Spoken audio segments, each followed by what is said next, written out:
So I did a little polling on Instagram asking if you guys wanted to see my coffee routine, and I got some pretty cool responses, so I guess here we go.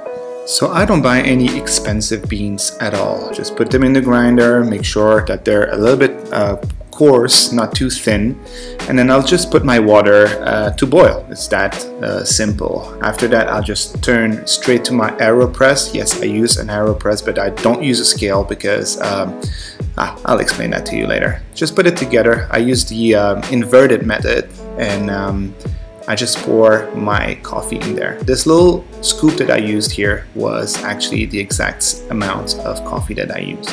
Now that my water is ready, well, I mean, you have to wait a little bit because it's obviously way too hot at this point.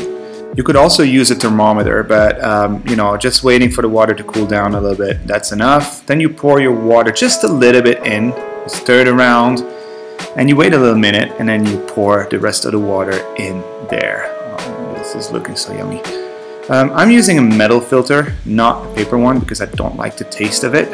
Once you put that up, you put the little cap, make sure you press it down and you screw it in, otherwise it's going to come off.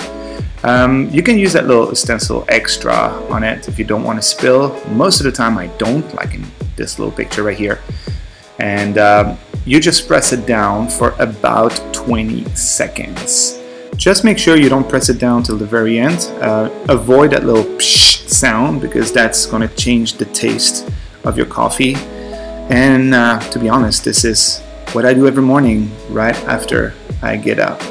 Another thing I do is I journal in the morning, and that will be for another video.